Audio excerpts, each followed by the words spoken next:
Hello and welcome to the YouTube channel of Super Coaching UPSC by Textbook. I am Nanki Baveja. And students, आज के video में हम एक बहुत ही important topic के बारे में बात करेंगे, which will actually define whether you will be clearing out the 2024 वाला prelims or not. So basically, students, not wasting much of your time, we'll be talking about how do I prepare for the test series की importance क्या है मेरे लिए, क्योंकि इस time इतना ज्यादा माइंड क्लटर हो रहा होता है स्टूडेंट्स का, इवन और डिस्पाइट ऑफ द फैक्ट कि उन्हें पता है ये चीज कि उनको टेस्ट देना है, बट वो दे नहीं पाते। बहुत सारी चीजें हैं जो उनको स्टॉप करती है समटाइम्स। कौन सी टेस्ट सीरीज चूज करें, क्या हम सेक्शनल टेस्ट दें, क्या हम फुल लेंथ टेस्ट दे तो कितने दे। तो अगर मैं आज आपको वीडियो को एजेंडा बताऊं तो वील बी टॉकिंग अबाउट, सबसे पहले why to give the test, क्योंकि जब तक मुझे पता ही नहीं है कि why do I have to do this thing, तब तक हमें पता ही नहीं चलेगा how important it is for me. Then जब हमें पता चल गया कि okay now it is important, I have to give the test, then the next part is how to give the test, कैसे देना है टेस्ट। वही वाली बात है, कितने सब्जेक्ट्स के ऊपर फोकस करना है, सेक्शनल, फुल लेंथ भी देने हैं तो कितने देने हैं। Next important question is when. When do I start giving the test?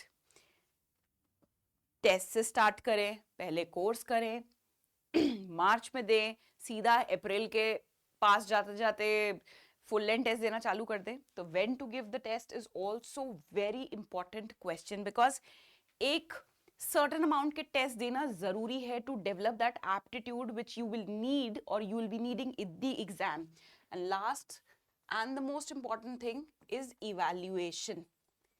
Now students, evaluation plays a very important role in the test series because test देना अपने आप में सफिशिएंट नहीं है।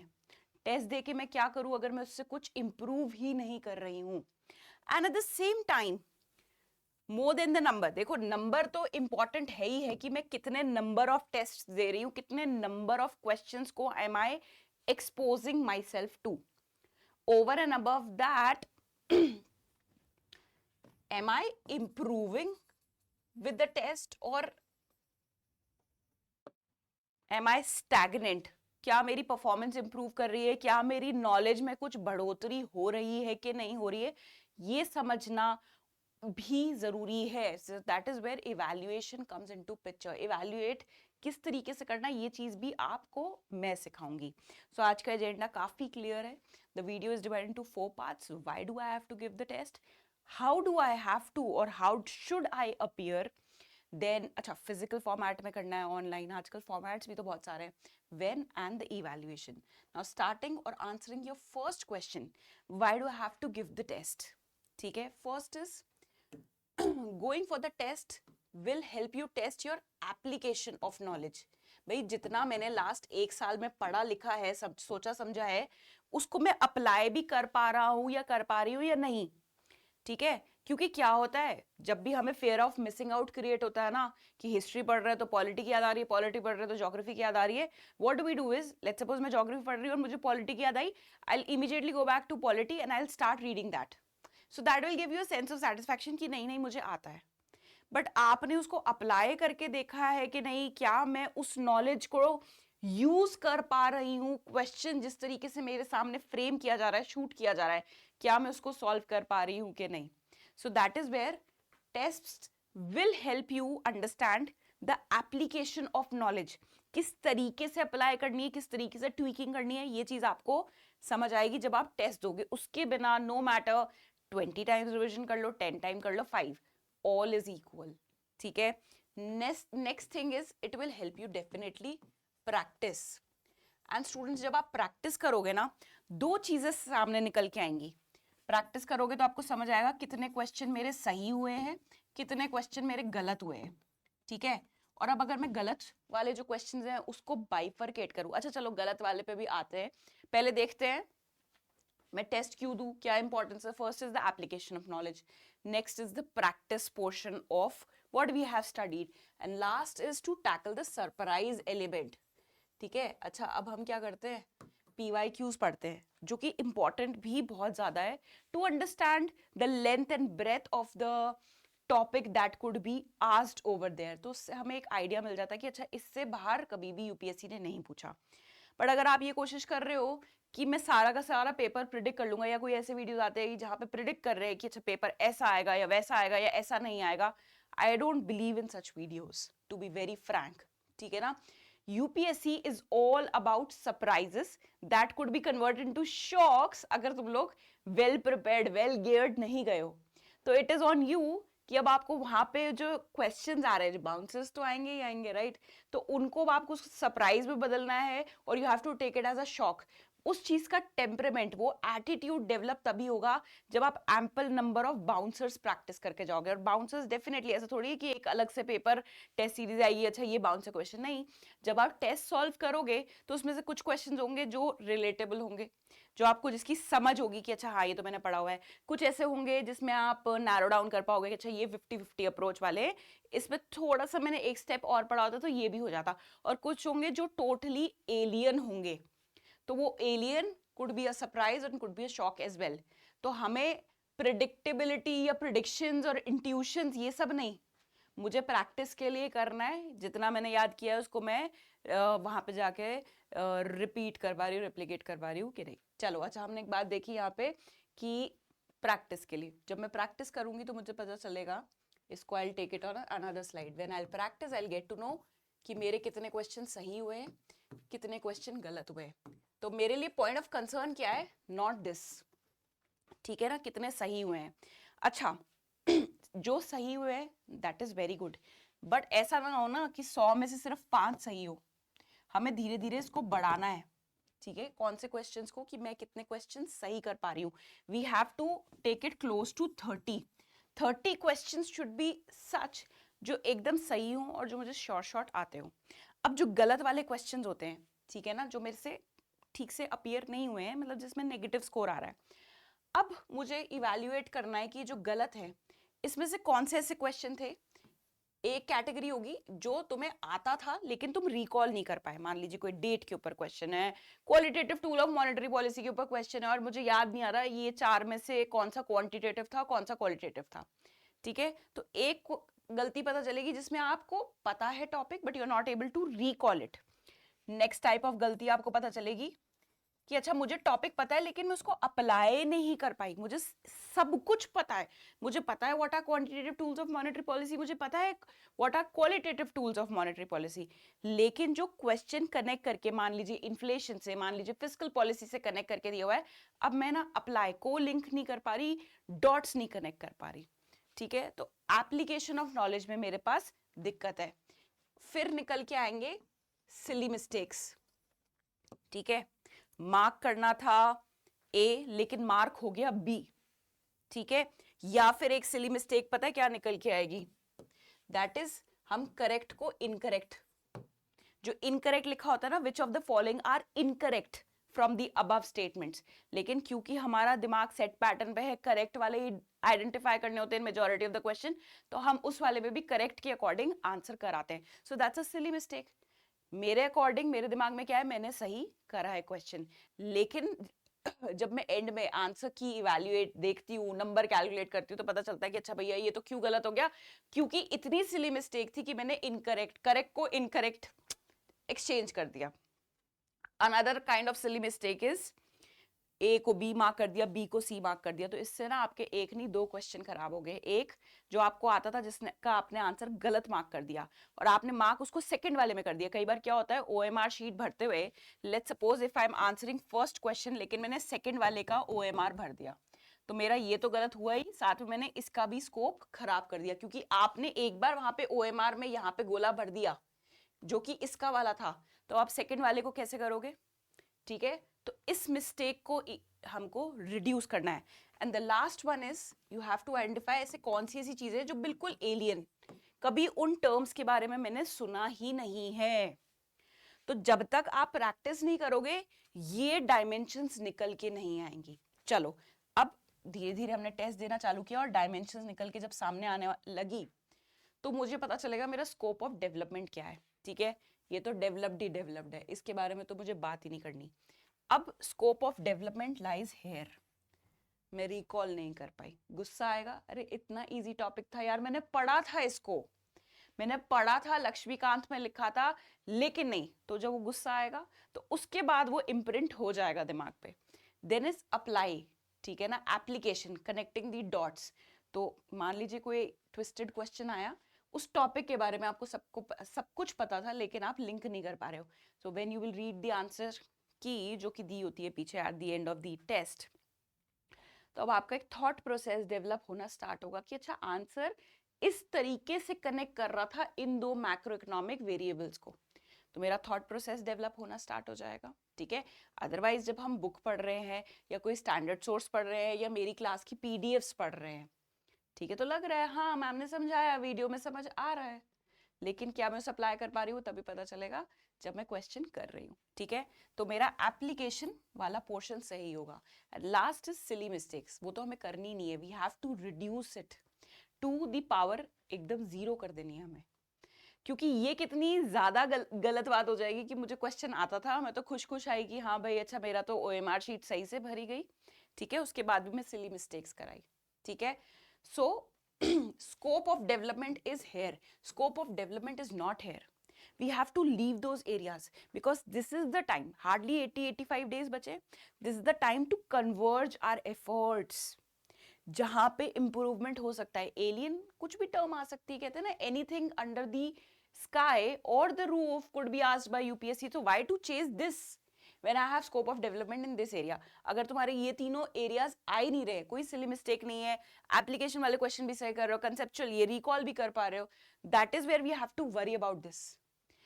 पहले ये तीन तो सॉर्ट हो जाए, तो this is something we do not have to chase, इसको if time permits we'll chase. और इसका भी एक तरीका होता है जो मैं भी आपको वीडियो के थोड़े से नेक्स्ट पार्ट में बताऊंगी। अच्छा, now talking about the OMR sheet, ठीक है, भले ही हम घर पे क्या करते हैं उसमें ही टिक कर देते हैं, what we do is, majority of the students क्या कर रहे हैं, प्रिंट आउट निकालते हैं, या तो ऑनलाइन दे लेते हैं टेस्ट तो हाथों हाथ इवैल्यूएट होके आ जाता है, या फिर क्या करते हैं फिजिकल कॉपी निकालते हैं, टेलीग्राम आप लोगों को आजकल हर चीज वहां पे फ्री सोर्सेस के थ्रू उसको प्रिंट आउट निकाल के और टेस्ट दे देते हैं, चलो ओके। लेकिन जब ओएमआर शीट भरते हैं तो होती है गड़बड़, इसलिए ठीक है ना, what I will be doing is आप लोगों को एक सैंपल कॉपी ऑफ ओएमआर, ठीक है ना, I will share it on my Telegram group. What is my Telegram group? It is economics with Nanaki. After the video you can get the link of a sample OMR sheet, उसको निकालो, उसके 10-12-50 print out safe side निकाल के रखो, so that अब से जो test दोगे उसमें दोगे, क्योंकि आदत होनी चाहिए उनको भरने की। विद दैट टाइम जब आप उसको भरोगे तो आपको ये भी समझ आएगा कि मुझे along with the question which I am attempting, मैं उसके साथ में OMR शीट भर दूं या मैं OMR शीट एंड में भरूं। अगर आप मेरे से पूछोगे कि ma'am what is the right way, so the right way is साथ साथ करो। सेकेंड क्वेश्चन अटेम्प्ट किया है तो उसके साथ साथ पैरेलली आप OMR शीट भी भर दो, क्योंकि ये चीजें एक्सपीरियंस से ही आती है, क्योंकि हम ये सब करके देख चुके हैं। अच्छा, ऑल्सो कई कहेंगे नहीं भाई हमें तो एंड में कंफर्टेबल फील होता है, तो ये सारे ग्राउंड्स जो है हमें यहीं तो टेस्ट करके देखने हैं, that is before going to the final D day, कि अच्छा मैम मेरे को तो सेकंड वाली जो टेक्निक है जब मैं सारे क्वेश्चंस कर लेता हूँ या कर लेती हूँ, मार्क कर लेती हूँ, that is why I carefully fill the OMR sheet, but for that you need to practice that before you go for the final match, right. चलिए next is when to give the test. अब क्या है, बच्चे बहुत सारे बच्चे अभी इस स्टेज में होंगे कि NCERT करें मैम, फिर से स्टैंडर्ड बुक कर लें, वीडियोस देख लें कि क्या कर लें, तो और टेस्ट दे लेते हैं मैम, टेस्ट से पढ़ लेंगे, क्योंकि कुछ बच्चों की ना ये भी आपस में चलती है मार्केट में कि हम क्या करेंगे 30 टेस्ट लेंगे, तो 30 टेस्ट हो गए, कुछ 3000 क्वेश्चन, उन्हीं के थ्रू हमारी प्रिपरेशन हो जाएगी। So if you are going this way that is absolutely wrong. जो बच्चे सिलेक्शन लेते हैं ना वो ये स्ट्रैटेजी फॉलो नहीं करते हैं, ठीक है, because that will not help you in developing your concepts, and you never know कौन से कहाँ पे कौन से कॉन्सेप्ट से कौन से डायनेमिक पे क्वेश्चन उठा के आपसे पूछ लेंगे। सो द फर्स्ट थिंग इज कि आपकी जो स्टैंडर्ड सोर्सेज हैं, ठीक है, अभी मैं सोर्सेज के बारे में बात नहीं करने वाली हूँ बिकॉज वो हमारा जो टॉपिक है वो डाइग्रेस हो जाएगा, ठीक है। सो स्टैंडर्ड सोर्सेज जो भी आप रेफर कर रहे हैं, हो सकता है कोई बच्चे एक सोर्स कोई बच्चे 2 सोर्स रेफर कर रहे होंगे, 2 से ज्यादा आपको अपने सोर्सेस को डाइवर्सिफाई करने की जरूरत ही नहीं है, ठीक है।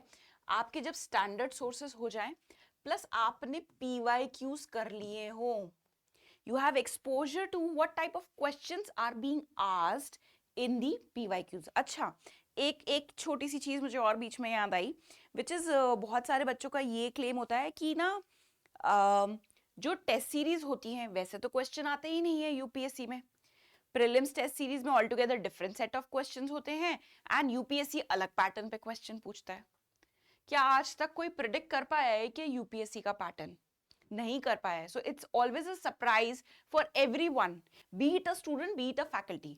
व्हाट वी कैन प्रिडिक्ट और project is the themes, the repetition of themes, but question. अब आप 2023 का एग्जाम्पल ले लो, 2023 में क्या था? Elimination technique got eliminated. क्या हम में से किसी ने उसको प्रोजेक्ट प्रिडिक्ट किया था? नहीं किया था ना। सो सरप्राइज वाला एलिमेंट हमेशा रहेगा, हमें कोशिश ये करनी है कि वो हमारे शॉक में ना बदले।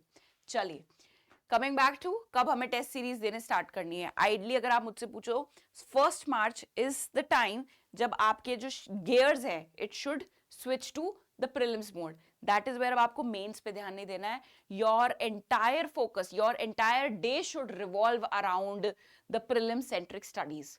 आपके स्टैंडर्ड सोर्सेस रिवाइज करिए उन्हें, फिर PYQs देखिए उनके साथ साथ, ठीक है। ये दोनों हो जाएं, that is where you can start giving the sectional test। इसको यहां लेते हैं, हाउ टू गिव, ठीक है ना। हाउ टू गिव में सेक्शनल टेस्ट, क्यों? क्योंकि बहुत सारे बच्चे इस अप्रोच को प्रेफर करते हैं कि हम ना पूरा एक बार सिलेबस कर लेंगे फिर उसके बाद सीधा फुल लेंथ टेस्ट दे देंगे, विच इज नॉट रॉन्ग पर से, क्योंकि हर एक स्टूडेंट का दिमाग, हर एक स्टूडेंट का कैलिबर अलग होता है। भाई इफ आई कंसिडर, मैंने अपने आप को through out my UPSC journey या पूरे थ्रू आउट माई करियर और माई स्टडी, जितनी भी मैंने स्टडीज करी है, मैंने अपने आप को भी बहुत एवरेज स्टूडेंट मान के चली हूँ, ठीक है ना। और एवरेज स्टूडेंट क्या करते हैं? बेबी स्टेप्स लेते हैं। सो सेक्शनल टेस्ट क्या होता है? It is like taking a baby step only, ठीक है ना। What do, let me clarify, let me demystify it more. तो मैंने 3-4 टॉपिक पढ़े, ठीक है। मान लीजिए मैंने मनी पढ़ लिया, मैंने बैंकिंग पढ़ लिया और मैंने फिस्कल पॉलिसी पढ़ ली। भाई मुझे तो इन्हीं को टेस्ट करना है, बिकॉज मुझे कॉन्फिडेंस चाहिए अपने आप को, पॉजिटिव रीइंफोर्समेंट कि जो मैंने पढ़ा था वो मुझे आता है and I am able to replicate it. ये कर लिया है, 100% अच्छे से आ गया। Now I can start with the further topics which is inflation, which could be unemployment, which could be external sector. But मुझे अपने आप को कॉन्फिडेंस दिलाना है कि मैंने ये जो 3 चैप्टर पढ़े थे ये मुझे 100% समझ आया, और मुझे कब समझ आएगा? जब मैं दूंगी sectional test. So I would prefer, जब आप रिविजन कर रहे हैं, जो कि आप 1 मार्च से स्टार्ट कर देंगे, काफी बच्चे ऑलरेडी स्टार्ट कर चुके होंगे, तो आपको जैसे जैसे टॉपिक्स होते जाए उनके सेक्शनल टेस्ट दीजिए। जब एंटायर सिलेबस हो जाए 2 से 3 पर सब्जेक्ट के 2 टेस्ट दे दीजिए, ठीक है। फिर एंड में जब मेरा पूरा कोर्स का एक रिवीजन हो जाएगा अच्छे से इन दी पीरियड ऑफ मार्च, ठीक है, तब मैं दूंगी अक्रॉस दी सब्जेक्ट्स वाला जो टेस्ट, जो फुल लेंथ टेस्ट होता है असल मायने में, जिसमें आपके सारे सब्जेक्ट्स को टेस्ट किया जाता है। लेकिन स्टार्टिंग में तो मैं सेक्शनल टेस्ट देते ही चलूंगी। और what you can do is, जो आपके full length test subject wise होते हैं उसको भी एलिमिनेट कर दो। Just keep going for sectional test, and thereafter when the entire syllabus is completed you can go for the full length test, ठीक है ना। चलिए अब करना कैसे है? Okay, so you have to divide the time of giving the test into 2, 1 and 2 approach. Now what is this approach? 2 घंटे मुझे टेस्ट देने हैं, और जब मैं टेस्ट दे रही हूँ I have to make sure nothing is placed on my table. Otherwise क्या होता है? ध्यान जा रहा होता है, देख लेते हैं, वो देख लेते हैं, अरे वो देखो फोटो दिख रही है, नहीं देखनी मुझे फोटो, वहां पे दिखेगी क्या? नहीं। And try if you can sit at 9:30, because 9:30 is the time of your examination on the D day. तो 9:30 बैठो, 9:30 से 11:30 अपन देंगे टेस्ट। बिल्कुल सिर्फ वही बॉटल होगी और पेपर होगा, OMR शीट होगी और पेन पेंसिल, जो भी 2 चीजें रखनी है आपको। उसके इमीडिएटली बाद जो है ना आपको लेनी है ब्रेक, ठीक है। आपको अगले आधे पौने घंटा 1 घंटा कुछ नहीं करना है, आपको अपना दिमाग डाइवर्ट करना है टेस्ट से कि मैंने टेस्ट दिया था।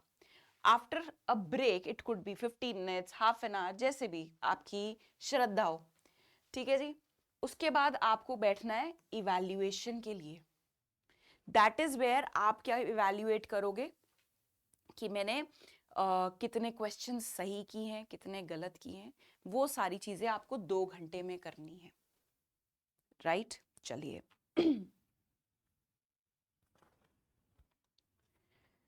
अब जब आप टेस्ट दे रहे होगे स्टूडेंट्स, जब आप इवैल्यूएशन करोगे, अब हम आ गए इवैल्यूएशन पे, ठीक है ना। हाउ टू इवैल्यूएट, चलिए उसी स्लाइड पे चलते हैं। How do we evaluate?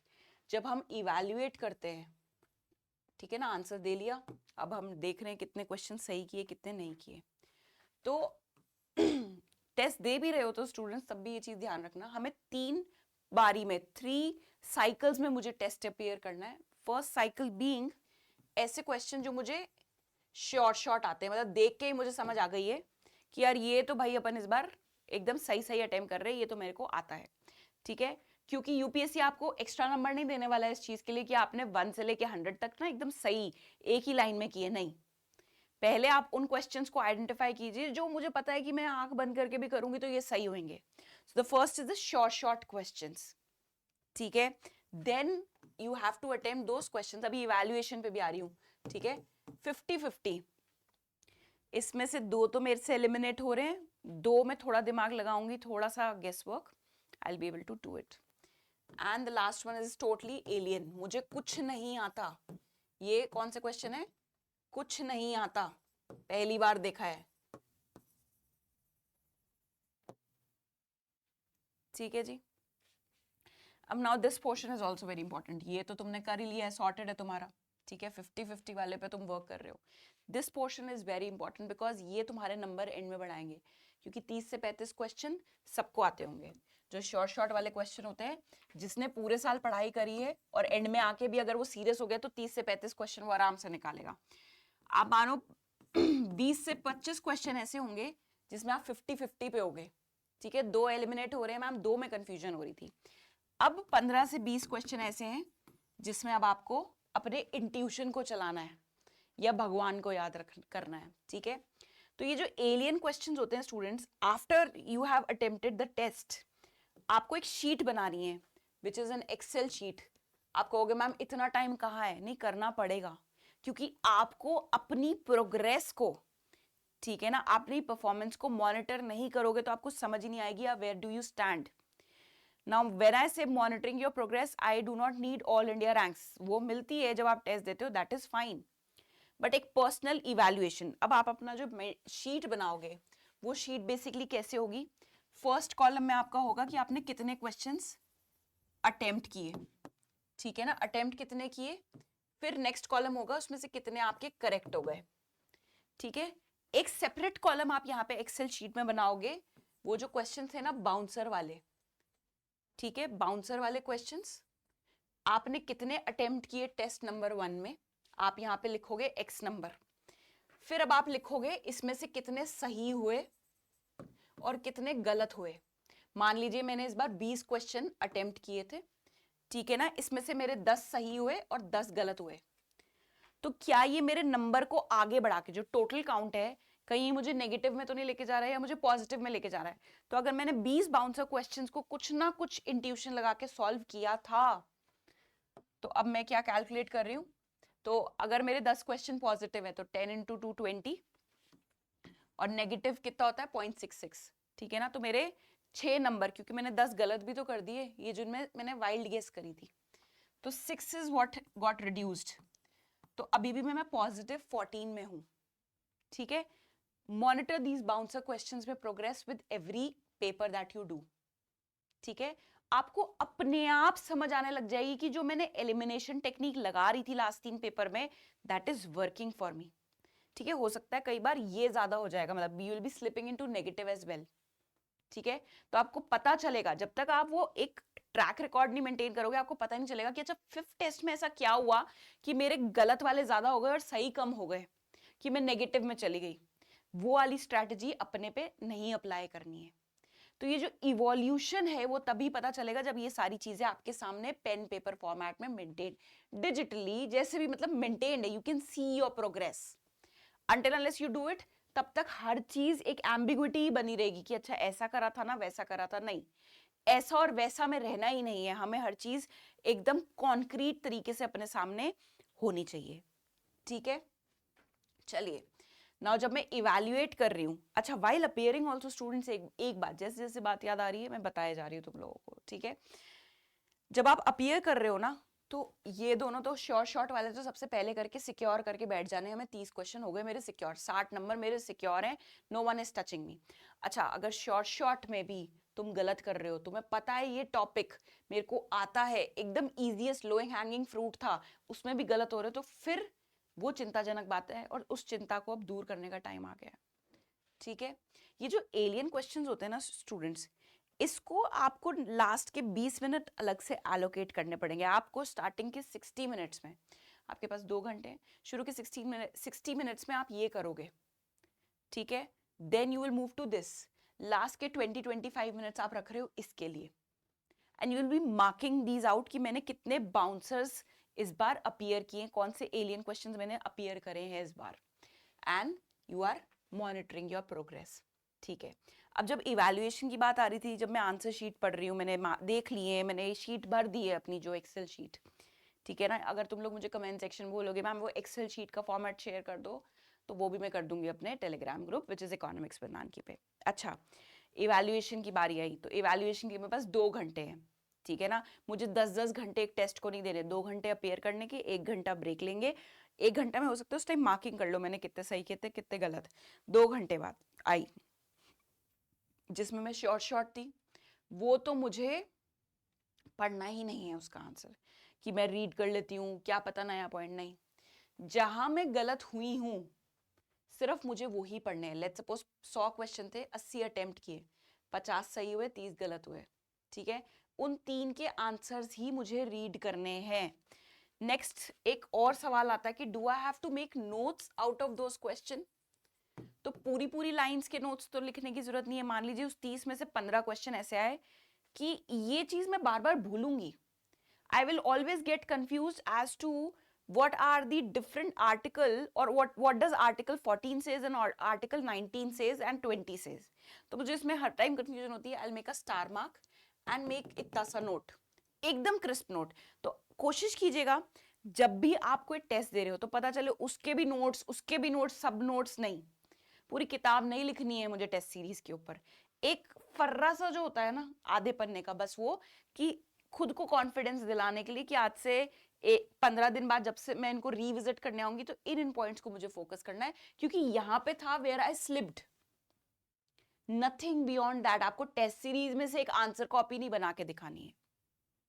ठीक है, तो ये अप्रोच है। अच्छा, ये मैंने आपको बहुत ब्रॉडर कुछ माइक्रो गाइडलाइंस दोनों प्रोवाइड करी हैं, आप इनको डेफिनेटली अपने अकॉर्डिंगली स्ट्रक्चर कर सकते हो। बट जो एसेंशियल्स बताए हैं कि एक्सेल शीट बनानी है, कम से कम 40-50 टेस्ट, एंड देखें उसमें प्रोग्रेस। कुछ डेफिनेटली ऐसे बीच में टेस्ट आएंगे, मान लीजिए 10 टेस्ट में अच्छे नंबर चल रहे थे, 11वां टेस्ट ऐसा आया जब आपके नंबर एकदम से फॉल कर जाएंगे, तो घबराना नहीं है कि ऐसा क्या हो गया, कहीं अपना कॉन्फिडेंस लूज कर बैठे। तब ये वीडियो में याद रख लेना कि मैम ने बोला था कि ऐसा होगा, कि 10 टेस्ट देने के बाद एक ऐसा टेस्ट आएगा जो आपके कॉन्फिडेंस को ना एकदम शेक कर देगा। तो अच्छी बात है ना, मैंने क्या बोला, हम टेस्ट दे ही इसलिए रहे हैं कि जो वहां पे सरप्राइज है उससे सरप्राइज ही हो, उसको शॉक में ना बदलें। रेड यस, इस एटीट्यूड को, इस रेजिलियंस को डेवलप करने के लिए तो मैं इतनी माथाफोड़ी कर रही हूँ 40 टेस्ट की। दवाइस तो मैं देती ही नहीं, डायरेक्टली वहां पे जाती, देख लेते कितना हो रहा है कितना नहीं हो रहा है। ठीक है, तो ये जो गाइडलाइंस हैं इन्हें थोड़ा ध्यान रखिएगा, इसके अराउंड स्ट्रक्चर करने की कोशिश कीजिएगा। 1 मार्च से बैठ जाइएगा डेडिकेटेडली टेस्ट देने के लिए, एंड कुछ जाते जाते छोटे छोटे डूज एंड डोंट्स। ठीक है ना, फर्स्ट भी नहीं, मैं तो बोलूंगी शुरू के 4 टेस्ट में तो मार्क्स देखने ही नहीं है, वो तो बस मैंने देना है क्योंकि मैम ने बोला था, and I trust the process, I trust my faculty. तो स्टार्टिंग के 3 से 4 टेस्ट के मार्क्स नहीं देने, बस मुझे टेस्ट देना है और मुझे ये कोशिश करनी है कि मेरे इसमें नंबर कैसे मैं मैक्सिमाइज कर सकती हूँ। वो 25 भी हो सकते हैं टोटल नंबर, वो टोटल नंबर हो सकता है 30 भी हो, बट मुझे ये नहीं देखना कि अरे ये कट ऑफ से कितना क्लियर है। हो सकता है मेरे फर्स्ट टेस्ट में 25 आएंगे 200 में से, that is okay, I have to strive for 30 in the next, that is it, that should be your agenda, not कि मेरा कट ऑफ अभी 25 आ रहे हैं, कट ऑफ तो 90 जाता है, मैं किस तरीके से कोप अप करूंगा या करूंगी, नहीं, ये दिमाग तब नहीं लगाना है, ठीक है। Current affairs, now current affairs पे प्रॉब्ली यस डेफिनेटली मैं भी बहुत जल्दी वीडियो लाने वाली हूँ, वेयर पूरे साल के इकोनॉमी के करंट अफेयर्स का कंपाइलेशन लेके आऊंगी। तो स्टूडेंट्स करंट अफेयर्स को हवा मत बनाओ, पेपर करंट अफेयर्स में से नहीं आने वाला है। क्या ऐसा हो सकता है कि मैं पूरा करंट अफेयर्स कर जाऊं, स्टैटिक छोड़ जाऊं, हो जाएगा क्लियर? नहीं। क्या ऐसा हो सकता है कि मैं स्टैटिक कर जाऊं, करंट अफेयर्स थोड़े बहुत कर जाऊं, पेपर हो जाएगा clear? Yes. So current affairs को treated as a subject and not that कि this is the key to success और key to mains, no, nothing like that, ठीक है। Number of tests, as I've said earlier in the starting of the beginning of the video, that number of tests will not matter unless you are analyzing your performance and you are improving gradually with them. And please, ये होता ना bed पे late के test देंगे, ठीक है ना, online test देंगे, ऑनलाइन दो लेकिन कोशिश करो OMR पे दो, ठीक है, शीट सामने रखो, OMR फिल करने का टाइम दो नेग्लिजिबल होता है, बट जब 60 क्वेश्चन का टाइम प्लस करते हैं ना, so it makes a key difference in those 2 hours. तो क्लोज, जितना close to actual environment test दोगे उतना ही वहां पे घबराओगे नहीं, ठीक है। So that is what I can say. OMR sheet, yes, you will get on my Telegram channel and you can stay connected with me on my Instagram, which is Nankinomics. So that is all for the video, students. God bless you. And if you have any issue, do not hesitate to contact us. Yes, God bless you all.